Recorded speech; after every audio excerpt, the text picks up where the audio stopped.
កលឹះធ្វើមិនបើមនុស្សលពឹសតាំងពីតូចភ្នែកមើលឃើញខ្មោចដើរទូមនុស្សមើលជ្រៅដល់គោលតាំងពីប្រសូតធ្វើការហត់អត់លូអីមកពូកតិចមនុស្សពីល្អរហូតស្ដីដូចមេស្កក្នុងមាត់មានពឹសចង់ដើរពាក់ស្នែងធ្វើមេចកោចេញមកពីបន្ទប់ដែលគេកប់កលឹះធ្វើមិនបើមនុស្សលពឹសតាំងពីតូចភ្នែកមើលឃើញខ្មោចដើរទូមនុស្សមើលជ្រៅដល់គោលតាំងពីប្រសូតធ្វើការហត់អត់លូអីមកពូកតិចមនុស្សពីល្អរហូតស្ដីដូចមេស្កក្នុងមាត់មានពឹសចង់ដើរពាក់ស្នែងធ្វើមេចកោក្មេងទៅទៅលោះឲ្យកាសជាប់ទៅជាឲ្យគ្រប់គ្នាជាទាស់ព្រោះស្ដាប់តាពាក្យដេកអត់ប្រយ័ត្នខ្ញុំវិទ្យាប្រមាថតែមានពោះផលិតចាក់ជាប់តាគៀយើងចេញច្រឡាត់ឲ្យដូចជនសម្ងាត់គេចង់បបាត់ជាងលេងត្រឹមមួយភាគពេលសួរច្រឡើយមាត់ញ័រទៅតាត់ខ្ញុំដកលុយមកដុំយកមកបាំងតាជាហាតែប្រហាស់ដូចចាក់ប្រេងអិនតអ្នកពួកយើងដើរចូលទៅជ្រះបញ្ជីគ្នាយើងវាយយកបានជ័យជំនះវាយវិញដល់វគ្គលើជ័យលិភីក៏ត្រាចូលឈ្មោះពួកដែលជាប់ទៅពាក់ដកហូតវាផ្ទះពិបាកឆ្អឹងជនីគេមានក៏កណ្ដាត់ចំបបាយស្ទះតែវាមិនអាចកាច់ពិបាកលោយាធីមើលនឹងភ្នែកចៃគុំកលែចចង់ទៅមើលទៅណានឹងដីកុំលេបពេលថាគឺធ្វើមិនបាច់ទៅស្រាប់ណែ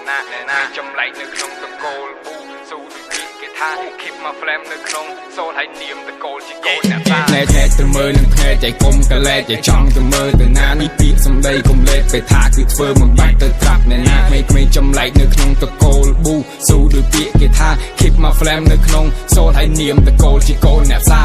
ចេញមកពីបន្ទប់ដែលគេកឹបកលឹះធ្វើមិនបើមនុស្សលពឹសតាំងពីតូចភ្នែកមើលឃើញខ្មោចដើរតួមនុស្សមើលជ្រៅដល់គោលតាំងពីប្រសូតធ្វើការហត់អត់លូអីមកពូកតិចមនុស្សពីល្អរហូតស្ដីដូចមេស្កក្នុងមាត់មានពឹសចង់ដើរពាក់ស្នែងធ្វើមេចេញមកពីបន្ទប់ដែលគេកឹបកលឹះធ្វើមិនបើមនុស្សលពឹសតាំងពីតូចភ្នែកមើលឃើញខ្មោចដើរតួមនុស្សមើលជ្រៅដល់គោលតាំងពីប្រសូតធ្វើការហត់អត់លូអីមកពូកតិចមនុស្សពីល្អរហូតស្ដីដូចមេស្កក្នុងមាត់មានពឹសចង់ដើរពាក់ស្នែងធ្វើមេចកោត